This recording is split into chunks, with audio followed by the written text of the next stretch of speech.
Henry Darger's 31 at Jenny Ritchie is from one of the most extraordinary oeuvres in art history. Darger, a reclusive hospital porter, lived in a small apartment in Chicago. For 4 decades in the mid-20th century, he secretly conjured up a vast fantastical realm in both words and pictures. His visceral, often shocking creation focused on the adventures of the Vivian girls, 7 young siblings who rebel against a force of malevolent adults known as the Glandolinians. His good versus evil opus blended Catholic and Civil War motifs with the colorful aspects of Victorian children's books. The hidden masterpiece totaled 15,000 pages of typed manuscript and several hundred paintings and drawings.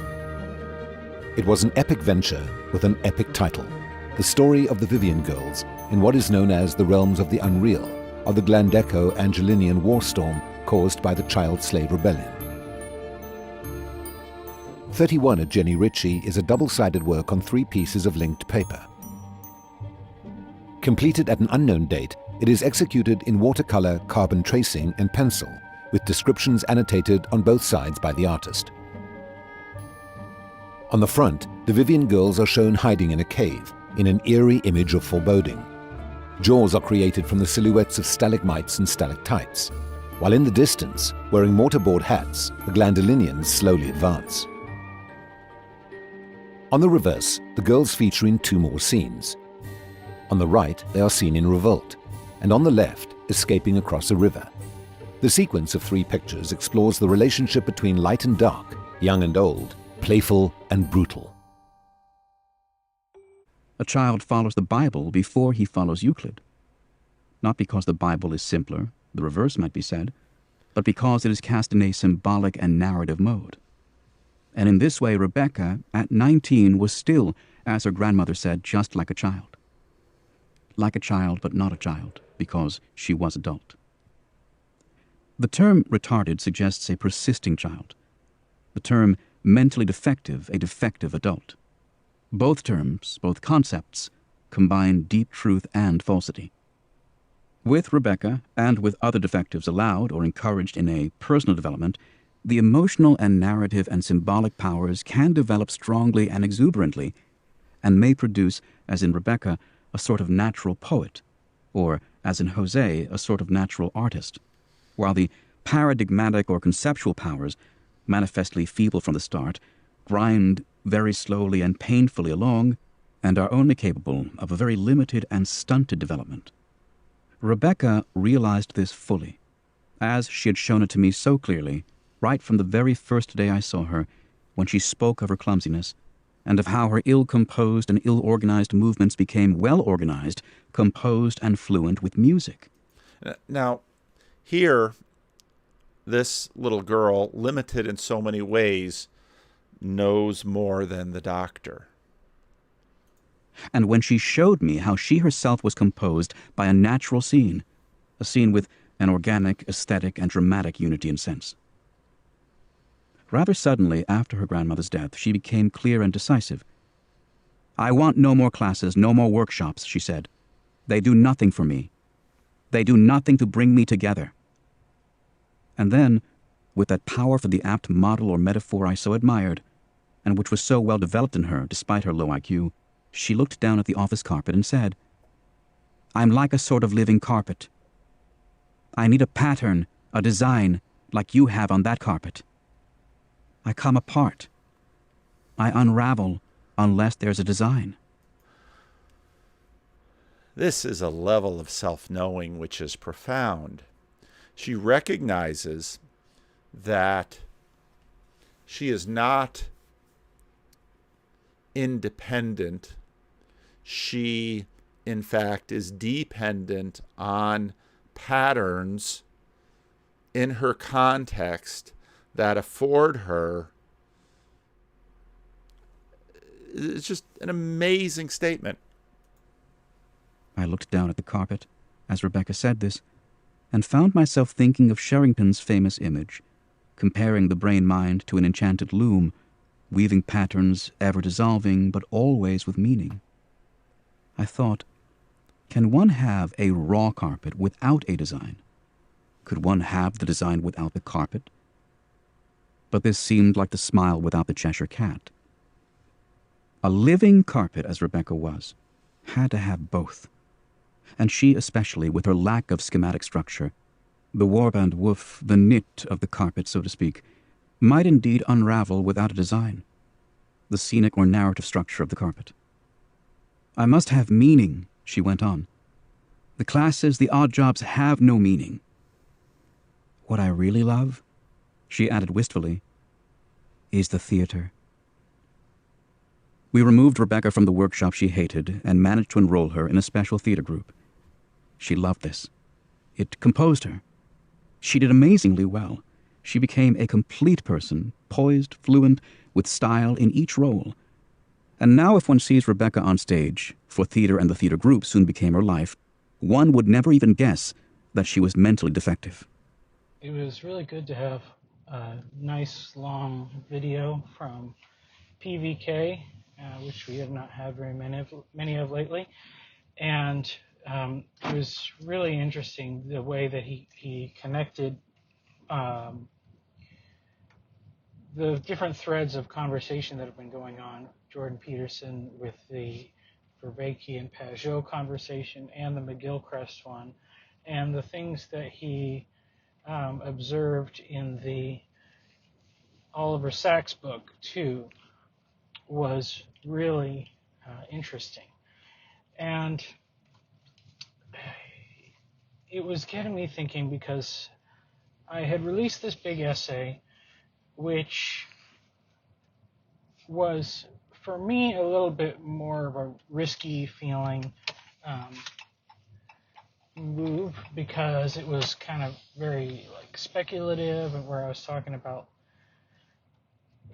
imaginative worlds, and the other, it was called The Reality of Imagination, and how we sort of create, well, I don't know how to say this. When God imagines things, that is our reality to a certain extent. Like, He can't imagine it and it not happen.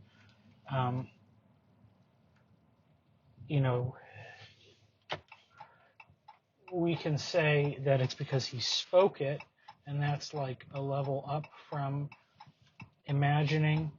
But when you speak, there is weight behind those words because of what they mean. The meaning is part of your thinking, and the creative thinking is imagination. There's a little bit of a problem with the typical Platonic worldview, which some people, many people have noted that, in a sense, by having this sort of realm of the forms, that is this greater identity on top of the normal world, it, in a sense, negates the normal existence as being less real. Where I think, it's an important distinction, but, we have to say, this is the baseline for reality, is the world that we live in, and God can create something that is more than our reality, but it doesn't mean that our reality is necessarily less. And part of what I was putting forth in this thing is that there are lesser realities, in the sense of God clearly could have imagined doing things in different ways, and He chose to do them in this way. And so this is the primary central reality for all intents and purposes, as best as we can understand it. And the lesser, more imaginary realities, He's chosen not to make manifest, as far as we know. So that's kind of the important distinction. But I just wanted to say that in regards to, it's kind of an attempt at, a philosophical problem, that it's very easy to make a coherent philosophical worldview if you embrace the simulation theory. And that's, very much where Plato's allegory of the caves lives. And, the Matrix is very much the modern version of that. and literally it's a simulation in the way that we think of it. People are unaware of reality because they're living within a simulation. And there's many people that believe that to different levels about the world that we live in. And that when you die, you're just waking up from a dream, kind of a thing. And I think it's very difficult to talk about that in a serious way without making this reality seem less in the minds of people. So that's what I really want to avoid. But I do think that if we consider that from God's perspective, he shows John a revelation of a new heaven and a new earth.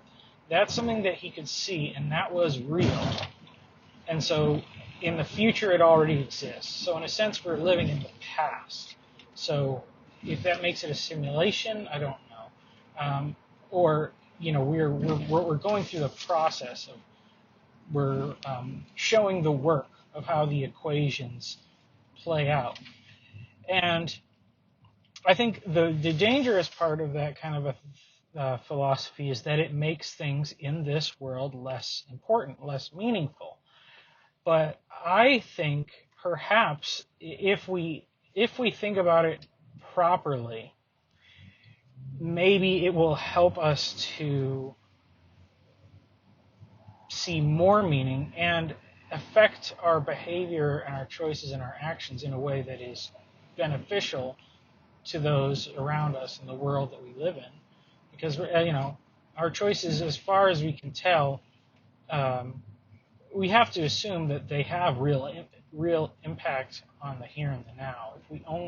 If we pretend our choices don't matter, it's going to lead us to make some bad choices. And so, while I think that that's the danger of really espousing a simulation theory as being like certain, there is I think if this is a sort of a simulation, and let's just say we're using that not as that's what it is, but as a metaphor, as a way to think about the world and what God's doing in the world. Everything that happens is working together for his goals and his purposes. And, in some sense, it's kind of like the Hitchhiker's Guide to the Galaxy sort of scenario, where it's like a giant supercomputer and all the people are part of it. And they're all working some part of this equation. They don't understand. The problem's too big for any individual to grasp, but we work a role within it. And the interesting thing was when Paul was talking about the book and Oliver Sacks' interaction with these people who are handicapped or in various ways.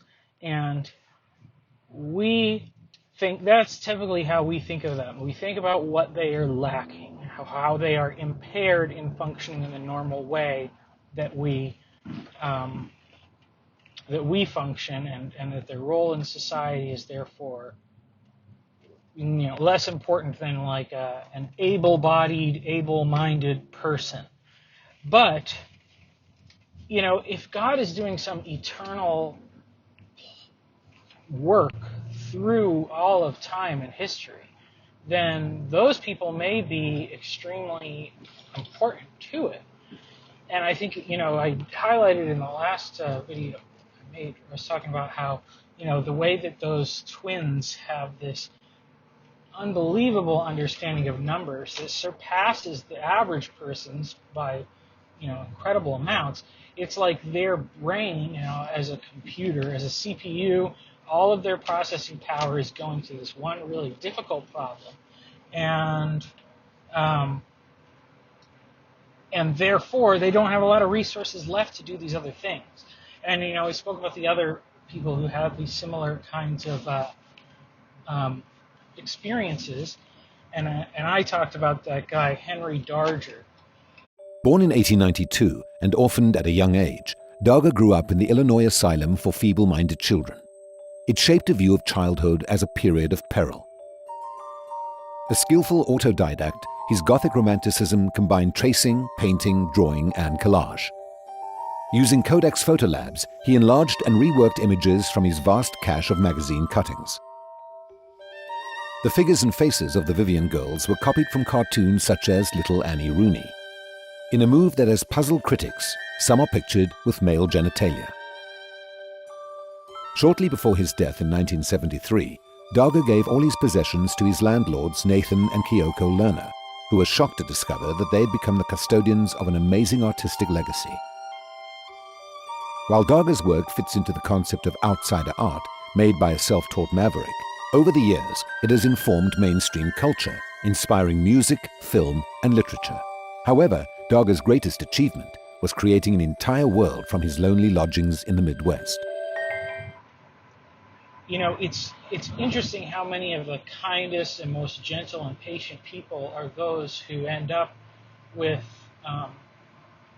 having children that have these needs. And I don't think it's necessarily, I think it's a two-way thing. I think that being a good parent and desiring a child means that you should love and care for your child no matter what. And if your child happens to have some sort of a disability or an abnormality, or however you want to call it, that will be a trying experience. It will test your patience. It'll be difficult. That will cause you to grow and become a more compassionate, more loving person. And so that's one benefit. That's one of the most obvious benefits you could say about having those type of people in the world, that they are the appropriate parents for those children and adults, as many require care into adulthood. But it's creating people that are necessary in this world. And I know in my experience, the church that I used to work at, one of the best things they did was there was a girl who had a passion for helping individuals with special needs, and especially their parents as well. And they started a program of training volunteers in how to spend time with these people, and they did a lot of things to try to help them to gain more, agency, function, and control over their own lives. But also, the volunteers grew so much as people by spending time with these individuals. And it was such a loving thing for the parents, because these parents don't get breaks ever. And you feel terrible as a parent that you ever have an unkind or uncompassionate thought towards a child or an adult who has these special needs and can't take care of themselves properly. But because we are human in our broken, fallen nature, we do all end up losing our patience, and it's very easy to lose your patience with somebody who seems like they should be more mature and still is acting like a toddler or a small child. And so to be able to give the parents a break from that, whether it was for a few hours or sometimes a day or whatever, that was such a huge blessing to them. And it was, one of the only churches where, as far as I know, it was the only church that parents with children who have special needs were able to go to that church, and they could enjoy the service together as a husband and wife and not have to worry about their child being in danger, that they were being cared for by people who were trained and able to take care of them in the right way. And so that's a really great benefit of that. But I think that also, if it's the thing that if we could see things from God's perspective and looking at those children with special needs through His eyes, that there is something that those twins can share with God in His understanding of numbers that they couldn't barely share with any other person on earth. And the similar thing is true for these other creative, enterprises, whatever they are. And I think that, it's very insidious that of all the people that are, when when evil takes over in a society, in a nation or an organization or anything like that, these people are often the very first to go. And parents and social workers and people will say that it's an act of compassion to euthanize such people, but it's not. It's cruel murder. And I don't know, as our abortion laws change, that it's going to be a hard choice for people to accept that is not a suitable reason to end a pregnancy. I think there's many people who think that is a suitable reason when they find out that a child has birth defects. And in some countries, like I think it was in Iceland or Finland or one of those countries, probably a lot of them, there's basically 0 people with Down syndrome, because any time that is detected in utero, the child is aborted. And I don't know, there's been so many examples of things where we think that our actions will not have dire consequences, but we really don't know. If you think about like chemicals that have been used for industry and then dumped into waterways, and we didn't know that it was going to have a horrible effect, or just other policies and all these things. We think that we have a great idea, medical treatments, things like that. Lobotomies was supposed to be a great cure for certain ailments, and we think that it's going to be so great, and then there's unforeseen consequences, and we have no idea what those unforeseen consequences are going to be. In general, those consequences are horrible, and the outcomes are horrible, and I don't know what the consequences will be of a world without people such as that. I think on the one hand, it's very sad just to think of parents not having the compassion to care for a child who has special needs like that. And it very much smacks of the same thing as what I said about the problem of surrogacy and gay couples choosing, or straight couples too, but choosing to have a child via surrogacy, is that you're not willing to pay the cost. You're paying a material cost of money, but money is nothing. And that child will know. That child will know that you procured them the same way that you would buy some shiny object. And that those who have such issues will not be chosen. They'll be eliminated. I think that, perhaps the greatest act is that are those people who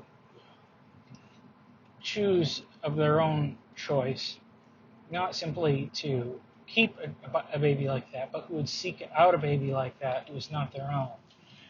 Those who foster and those who adopt children who have needs such as that, because that is a truly compassionate person. Because we understand that it's natural that a mother would love their child and that a father should love their child. And so if parents are, willing to take the odds and end up with a child who has a disability, that they love and accept them, and hopefully that love and acceptance grows in time. But those who would willingly accept that knowingly, ahead of time, purposefully seek them out, those are the people that should be in charge of things in our society. And, unfortunately, they mostly get shut down over things like the cost, that it costs too much, and why would we invest resources into this? And I think that that's the problem, that we can't conceive of the benefits of something that doesn't have a bottom line that reflects in dollars the value of something.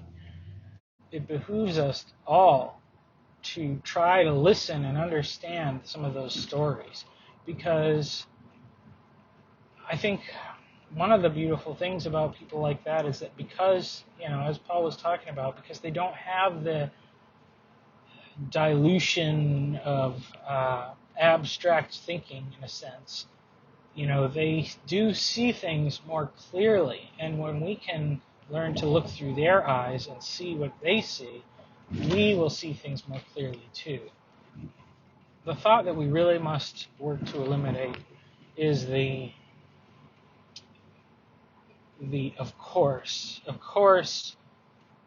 abortion should be allowed in circumstances such as a child having disabilities. Or, of course,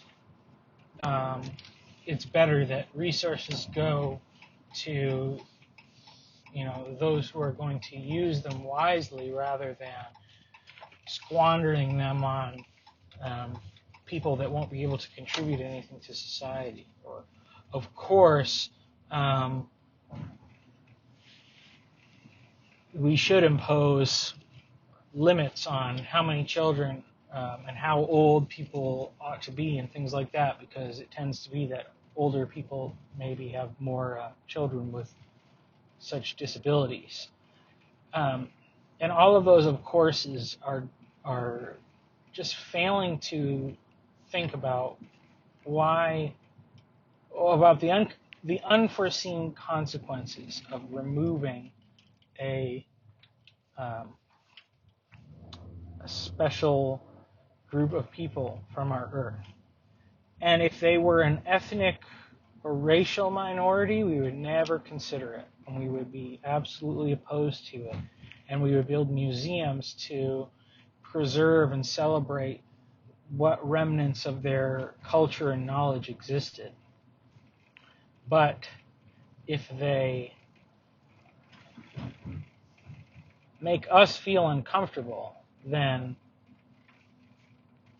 we can ease our uncomfortability by looking at them as if they weren't human. And I think that is the real danger that a lot of our society is going toward. And unfortunately, I think that it could be, in many ways, the conservatives who, because they desire to root their laws and concepts in reason and logic instead of compassion, they could be the ones who end up causing more harm than the others. And I guess that's all I have to say about that for right now. Postscript.